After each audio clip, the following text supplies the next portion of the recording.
Avant de commencer ce nouvel épisode, je voulais vous dire quelques mots. Et je dois avouer que lorsque j'ai lancé le podcast, il y a quelques années, jamais j'aurais pu imaginer qu'il résonnerait tant dans vos oreilles, tant dans votre cœur, tant dans votre esprit. Et ça nous dépasse complètement. Aujourd'hui, après 4 millions d'écoutes, je mesure à la fois le chemin parcouru et l'impact de nos conversations qui sont devenues finalement un rituel. Ces moments de partage avec vous ont dépassé mes espérances vraiment les plus folles parce que on a commencé sur ces Facebook Live un peu et puis on a dérivé vers ce podcast et à travers tous vos messages, j'ai compris que ces épisodes n'étaient pas de simples contenus audio, mais des véritables compagnons de route finalement. Alors quand vous m'avez demandé d'écrire un livre qui rassemblait les clés que je vous partage ici, pour avoir un support d'un coup tangible, pour avoir quelque chose que vous pouvez consulter à tout moment, à noter, vous approprier, j'ai d'abord été surprise. Et puis après, j'ai été émue. Et enfin, j'ai été convaincue. Mais je ne me suis pas arrêtée là. J'avais envie d'aller au-delà de la retranscription des épisodes. J'avais envie de compiler des concepts. J'avais envie aussi d'intégrer tous les enseignements de mes livres. Donc, on a été bien au-delà des podcasts.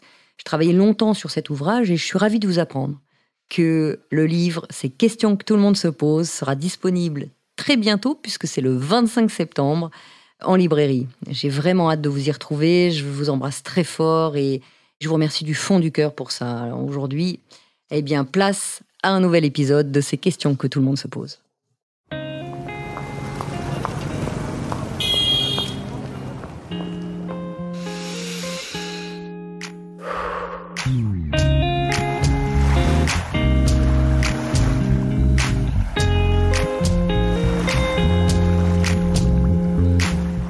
Bonjour, vous écoutez ces questions que tout le monde se pose. Je m'appelle Maud Ankawa, je suis coach, conférencière et également romancière. Mais pas que. Je viens du monde de l'entreprise et notamment de la finance et de la stratégie. Mais le fil rouge de tous mes métiers, c'est ma passion pour les êtres humains et les relations qui nous animent. Alors en fait, j'aspire au bonheur et c'est pour moi un objectif absolu. J'ai soif de partager tout ce que j'ai pu apprendre et tout ce qui m'a précieusement été transmis lors de mes expériences, de mes voyages, de mes lectures, de mes rencontres. Et c'est ce qui m'a poussé à écrire mes 2 premiers romans, Kilomètre Zéro et Respire, le plan est toujours parfait. Et la magie de ces relations humaines ont porté ces 2 romans au rang de best-seller. Et aujourd'hui, je suis ici, à ce micro, avec l'espoir de continuer à échanger avec mes lecteurs et mes auditeurs en toute intimité, de cœur à cœur, sur nos expériences de vie. Avant de commencer ce nouvel épisode de mon podcast, je voulais vous annoncer la parution de mon nouveau roman, Plus jamais sans moi, qui sera disponible le 5 janvier. Alors c'est toujours un grand moment et un grand bonheur pour moi de vous présenter une nouvelle bande d'amis, une nouvelle destination d'ailleurs. Avec mon premier roman, Kilomètre Zéro, nous avions voyagé dans les montagnes de l'Himalaya. Dans le second, avec Respire, le plan est toujours parfait, on a fait un 360. On est parti en tout cas de l'autre côté de la planète pour aller en Thaïlande. Et cette fois-ci, avec mon nouveau roman, Plus jamais sans moi, nous allons cheminer ensemble avec Constance, mon héroïne, sur le thème principal de notre vie, qu'est l'amour.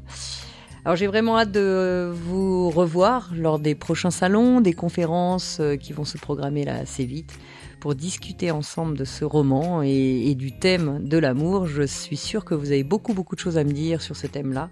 J'en ai quelques-unes aussi. Et en attendant, place à un nouvel épisode de mon podcast, ces questions que tout le monde se pose. Aujourd'hui, je suis ravie de vous retrouver pour parler des complexes. Nous allons lire ensemble la lettre de Justine. Chère Maud, merci pour vos romans et vos podcasts.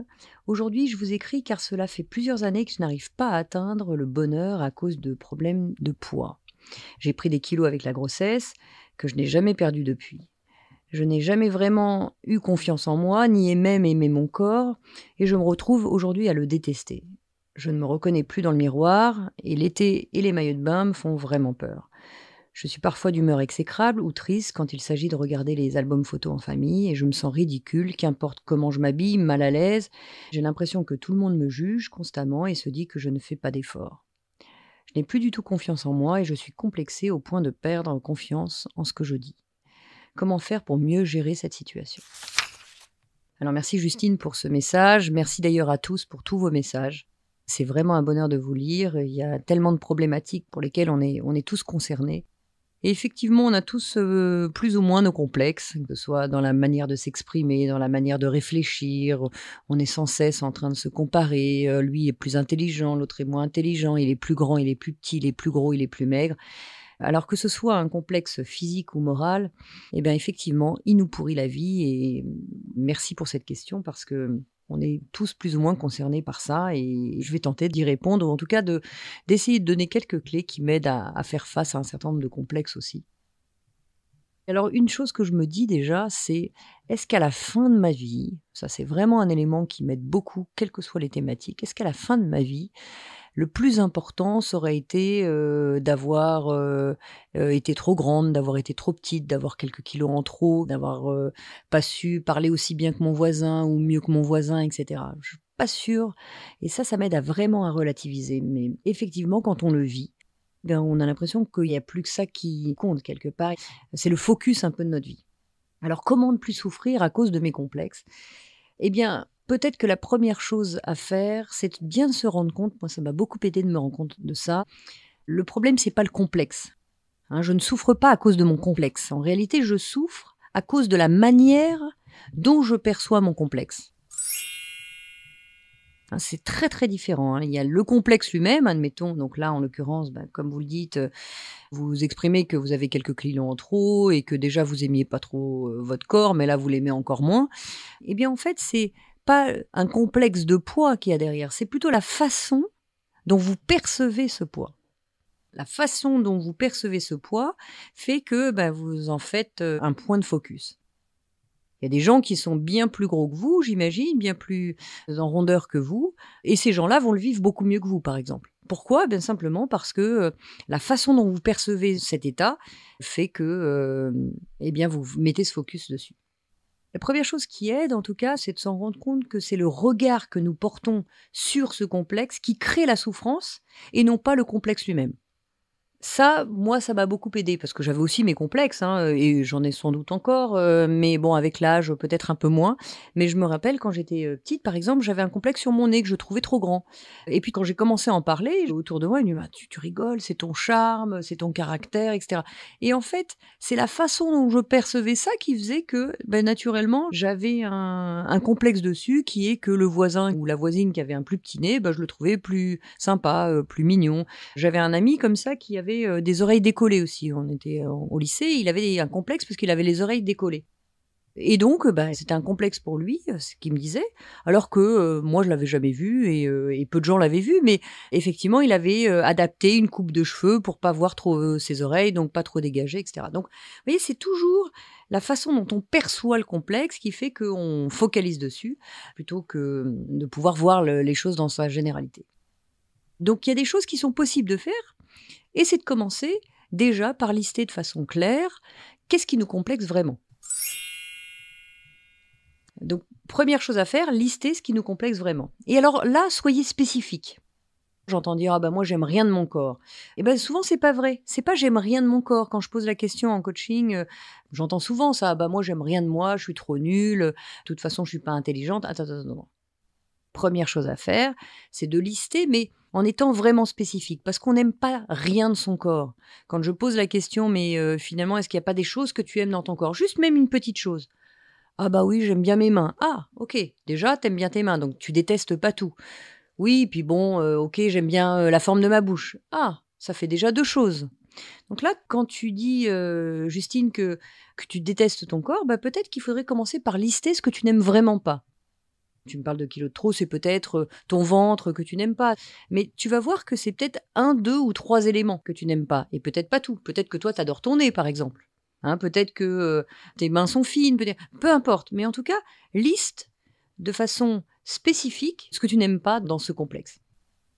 Et vous allez voir que finalement, en faisant cette liste, vous allez peut-être tirer 2, 3 choses, peut-être 4, de choses que vous n'aimez pas.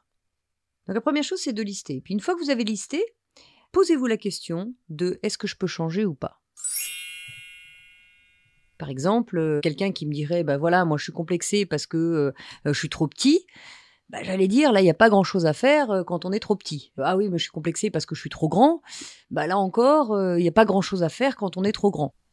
Par contre, si je reprends, l'histoire du nez ou l'histoire des oreilles de mon copain, là, il y a peut-être des choses à faire. C'est-à-dire que, bon, si vraiment j'avais continué à être complexée, j'aurais pu me faire refaire le nez, par exemple. Bon, ce que j'ai décidé de pas faire parce que finalement, je l'aime bien maintenant. Comme ce copain, il avait les cheveux, un peu plus longs, ce qui fait que ça se voyait plus. Ou alors, on peut pousser jusqu'à l'extrême d'une opération et cetera. Là, on peut faire quelque chose si vraiment ça devient, trop compliqué. Mais si c'est effectivement, je suis trop petite ou je suis trop grande, là, il y a pas grand-chose à faire. Et là, dans ces cas-là, on peut partager des clés ensemble, qui est que s'il y a rien à faire, il y a peut-être une autre perception à adopter. Et là, j'ai envie de partager des clés avec vous. Donc, pour reprendre ton exemple, Justine, sur ton poids, est-ce qu'il y a des choses à faire? Peut-être pas tout de suite. Peut-être qu'effectivement, c'est lié à la grossesse et qu'il faut que les choses se remettent en place tranquillement. Ou peut-être que, effectivement, ça vient dans un contexte où tu as besoin de compenser pour l'instant un certain nombre de choses, ou c'est peut-être quelque chose d'hormonal. Donc, il y a peut-être des choses à faire. Si c'est hormonal, d'aller voir peut-être un spécialiste qui va t'aider à gérer ces sujets hormonaux. Enfin, voilà, il y a peut-être des choses à faire. Et puis, s'il y avait vraiment rien à faire, moi, ce qui m'aide dans ces cas-là, et j'ai envie de partager quelques clés avec vous, la première, c'est d'accepter cette réalité. Alors, vous allez me dire, oui, mais accepter, c'est facile quand on est taille mannequin, alors que moi, j'ai des kilos de trop, etc. Oui, mais acceptons cette réalité. Accepter, attention, c'est pas être forcément d'accord. C'est juste se dire, pour le moment, il n'y a pas d'autre réalité. Et sans cette acceptation, sans cette phase d'acceptation, je ne pourrai jamais dépasser mon complexe. Donc, la réalité, c'est celle-ci, acceptons-la. Tu vois, sur le poids, par exemple, certaines périodes des siècles derniers, le fait d'avoir de l'embonpoint, c'était être à la mode. Ça montrait que vous étiez de bonne famille, de famille bourgeoise, que vous aviez de quoi manger, etc. Aujourd'hui, on est dans une mode inverse qui est le plus on est maigre, et voilà, les mannequins nous montrent cette image-là. Et il faut que on se sent en décalage quand on a quelques kilos trop. Mais c'est une réalité du moment. C'est une mode du moment. Et nous, on se compare toujours dans la mode du moment. Donc, accepter la réalité, même si j'en suis pas d'accord, même si j'aurais voulu que mon système hormonal se mette peut-être plus vite en phase, même si j'aimerais moins compenser quelquefois avec la nourriture quand je me sens pas bien, etc. Tout ça fait que c'est ma réalité du moment. L'accepter, ça veut pas dire que je suis d'accord, ça veut juste dire, ok, je vois la réalité du moment et en tout cas, pour le moment, je peux pas faire autrement. Et ça, c'est une première phase qui nous permet d'avancer. La deuxième clé que j'aimerais partager quand c'est pas possible de faire autrement pour le moment, et ça c'est fondamental, et ça j'ai envie de vous la donner et je vous la répéterai dans plusieurs podcasts, c'est d'arrêter de se comparer aux autres. Arrêtons de nous comparer aux autres. Parce que plus on se compare aux autres, et plus on renforce l'idée de notre complexe, de notre mal-être. Il est évident que si je me trouve trop petite, si je me trouve trop grande, c'est toujours par rapport aux autres. Si j'étais seule au monde, je serais ni trop petite ni trop grande. Là, c'est toujours encore une fois avec cet aspect de la société qui fait que, en moyenne, les femmes font telle taille et moi je suis en dessous ou au-dessus. Pour reprendre par exemple l'esprit de la taille, mais ça, on pourrait faire la même chose avec les kilos, et on pourrait même parler, j'entends souvent ça, je me trouve nulle, je me trouve pas intelligente, je me trouve pas aussi instruite qu'un tel, un tel. On est encore dans la comparaison, que ce soit donc un complexe physique, moral ou autre, clairement, on est sans cesse en train de se comparer avec les autres. Donc dès qu'on lâche la comparaison, je fais ce que je peux, au mieux de ce que je suis, j'arrête de me comparer, et là, naturellement, qu'est-ce qui se passe? Je reviens à moi et je peux offrir qui je suis. Un troisième point aussi qui m'a beaucoup aidé à lâcher ce complexe, c'est aussi d'arrêter de se concentrer sur cet aspect-là. Il y a un moment où on complexe sur quelque chose et on ne pense plus qu'à ça. Donc ça veut dire que vous regardez dans la glace, vous regardez plus que vos kilos, plutôt que de regarder vos beaux yeux ou vos belles mains ou vos longues jambes. Enfin, je sais pas, il n'y a plus que ce complexe qui vient et vous ne regardez plus que vos kilos de trop. Vous avez complètement oublié que vous étiez quelqu'un de génial, que vous aviez beaucoup d'humour, que ceci, que cela. Et même dans les yeux des autres, vous avez l'impression qu'ils ne voient que ça, ce qui est absolument faux. Ils ne voient rien de tout ça, eux. Et d'ailleurs, souvent, quand vous parlez d'un complexe, les gens ne le savaient même pas. Alors 1 kilo de trop, 10 kilos de trop, peu importe. Le vrai sujet, c'est comment je me sens, moi, avec moi. La quatrième clé que j'aimerais partager avec vous, c'est de se rendre compte que la façon dont je me comporte avec moi, c'est la façon dont je me comporte avec les autres. C'est-à-dire que quand vous focussez par ce jugement sur vous-même, c'est souvent que vous jugez les autres. Et le fait de lâcher ça, Ça va vous permettre de vous rendre compte que quand vous ne jugez plus les autres, vous avez l'impression qu'ils ne vous jugent plus. Et puis peu importe qu'ils le fassent ou pas, d'ailleurs j'allais dire, vous serez moins axé sur ce jugement ou cette croyance que les autres vous jugent. Ça aussi c'est un point important parce qu'on a tendance à s'affecter ce qu'on affecte aux autres. Si je juge l'autre, eh bien j'ai l'impression que les autres me jugent toujours. Mais vous allez voir qu'il y a un tas de gens qui ne jugent pas du tout. Et donc quand vous allez lâcher le jugement envers les autres, eh bien vous allez vous rendre compte que les autres n'ont pas de jugement non plus et que quoi qu'il arrive, ça ne vous concernera plus. Alors, je ne dis pas que personne juge, mais les gens qui jugent, c'est des gens qui se jugent eux-mêmes. Donc lâchez ça vous de votre côté et vous aurez lâché un gros poids. Une 5e clé que j'aimerais partager avec vous, c'est de relativiser. Réévaluer la place que prend ce complexe dans votre vie. Parce qu'en réalité, vous êtes bien plus que votre complexe. Vous êtes d'ailleurs tout sauf votre complexe presque. Encore une fois, ce que je disais tout à l'heure, plus vous allez focaliser, moins vous allez revenir à vous et être vous-même. Vous perdez votre humour, vous êtes un peu plus aigri, alors qu'à la base, vous étiez tout sauf ça. Au contraire, vous aimez bien charrier, vous aimez vous amuser. Pourquoi vous ne pourriez pas vous amuser? Pourquoi vous ne pourriez pas? Parce que vous avez quelques kilos de trop? Parce que vous avez les oreilles décollées? Parce que vous avez le nez comme ci ou comme ça? Vous voyez bien que ça n'a pas de sens. Et j'allais enchaîner même sur une 6e clé qui est de revenir à l'essentiel. Moi, j'avais une cliente comme ça, une coachée qui me disait, pour les mêmes sujets que vous, Justine, sur le poids, qui me disait moi, je vais même plus à la piscine avec mes enfants parce que vraiment, mes kilos, les maillots de bain, comme vous disiez tout à l'heure, à la mer, non, alors ça, je préfère plus aller avec eux et au final, oui, je me prive de ça. Mais voyez bien que le retour à l'essentiel, ce serait quoi? C'est plutôt que d'avoir le jugement de gens que vous connaissez pas et dont on se fout complètement, vous allez louper un moment de tendresse, d'amusement avec vos propres enfants, qui eux vont garder ça dans le cœur tout au long de votre vie. Voyez bien que revenir à l'essentiel, c'est, peut-être que vous avez quelques kilos de trop, et peut-être qu'effectivement vous serez jugé à la piscine, mais finalement, est-ce que c'est plus important que de passer un bon moment avec vos enfants, avec vos amis, avec de partir en bateau en mer et puis de se dire je passe des bons moments. Personne ne va vous focaliser sur votre poids. Or vous allez vous priver de qui vous êtes, de ce que vous êtes, et vous allez priver les autres, vos enfants, vos amis, votre famille, de moments avec eux parce que simplement, vous n'oserez pas à ce moment-là vous mettre en maillot de bain ou avoir les cheveux mouillés et du coup montrer vos oreilles décollées. Enfin, vous voyez, c'est ce focus qui fait que vous perdez l'essentiel. Donc revenez à vous. La grande leçon, en fait, primordiale aussi, la grande leçon que j'ai pu avoir quand je reviens à moi, c'est que ces complexes-là m'ont aussi permis peut-être un peu plus d'empathie. Donc, on grandit ensemble. Et face à nos complexes, on grandit aussi, parce qu'on comprend aussi les autres face à leurs complexes. Si on était complètement parfait, peut-être qu'on n'aurait pas cette même compréhension. Donc, quelqu'un qui nous dit, comme vous, j'ai quelques kilos de trop, je peux comprendre parce que moi, j'ai eu des complexes sur d'autres choses. Donc, vous voyez, vous avez travaillé cette empathie aussi, vous.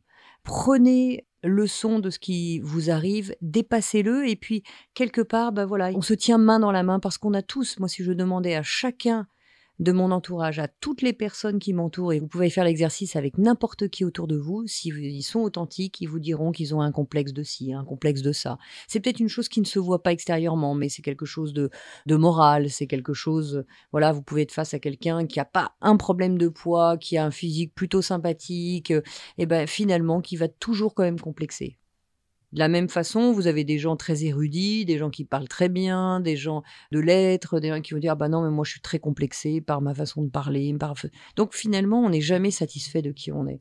Donc revenir à soi, c'est aussi revenir à son humanité, accepter qui nous sommes.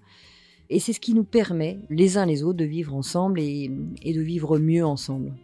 Donc, merci Justine pour cette authenticité, merci pour nous montrer cette vulnérabilité, mais moi je peux le dire de la même façon, on a tous beaucoup de complexes, et le fait de les dépasser et de mettre moins de focus dessus, de revenir à ce qu'on est vraiment, et donc bien plus qu'un complexe, ça nous permet de détendre quelque chose et de pouvoir avancer main dans la main ensemble pour dépasser ces petites choses qui nous pourrissent la vie et avec lesquelles on pourrait vivre bien bien mieux. Merci à toi, Justine, merci à tous pour ces moments ensemble. Continuez à nous écrire sur tous les messages que vous voulez voir grandir dans ces podcasts. On grandit ensemble, on avance ensemble et puis on dépasse ces nouveaux complexes. Donc revenez à vous-même, revenez à qui vous êtes et ne privez pas l'humanité de qui vous êtes. Je vous embrasse fort, je vous dis à très très vite pour un nouveau podcast de ces questions que tout le monde se pose.